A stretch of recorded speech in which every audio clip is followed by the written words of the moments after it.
l'ensemble du projet de loi relatif à la croissance et à la transformation des entreprises. Je ne vous cache pas ma surprise, mon étonnement de voir que le Sénat interroge Éric Drouet pour savoir quel est son avis sur l'aéroport de Paris. Il est spécialiste du sujet, il est membre d'Aéroports de Paris, il est salarié d'Aéroports de Paris. À quel titre est-ce qu'on l'interroge? Le Sénat veut se faire remarquer? Je ne trouve pas cette invitation responsable.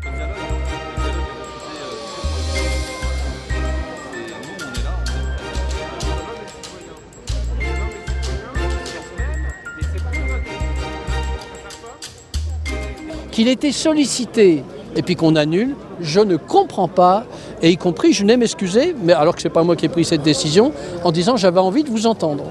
Et si jamais vous vouliez une réunion avec, alors ce ne sera pas la direction du Sénat, ce sera l'opposition du Sénat, mais on est prêt à vous entendre. Et je ne vois pas pourquoi vous ne seriez pas entendu. Il y a eu des tas d'auditions sur cette question, et c'était important que vous soyez là et que vous donniez votre avis. Tout à fait. Après, je pense que de toute façon, chaque citoyen a son mot à dire sur tout ce qui se passe et sur son patrimoine en général, oui. C'est le patrimoine des Français. Ça a été payé par les Français et là, on se prépare à vendre un bout de France. Alors, nos excuses pour ce qui est arrivé. En tout cas, nous, on ne se comporte pas comme ça.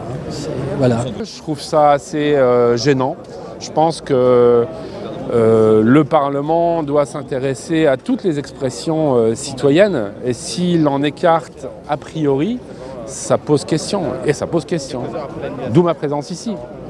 On écoute régulièrement sur les sujets qu'on traite l'ensemble des forces vives. C'est la moindre des choses. Celle-ci en était une dans le contexte particulier dans lequel on est. On sait que sur les ronds-points, Aéroport de Paris a été une question, une goutte d'eau qui fait, non pas déborder le vase avait débordé, mais bref, encore un truc en plus dans le capitalisme de connivence. C'est un citoyen comme les autres. À partir du moment où il rentre pacifiquement pour dialoguer, je ne comprends pas cet émoi du gouvernement et son attitude. Et je m'étonne d'ailleurs que le Sénat ait suivi ces recommandations et ces amicales pressions, entre guillemets amicales pressions, du gouvernement. Cela dit, jusqu'à présent, le Sénat avait toujours reçu les gilets jaunes et les délégations quand des sénateurs souhaitaient les rencontrer.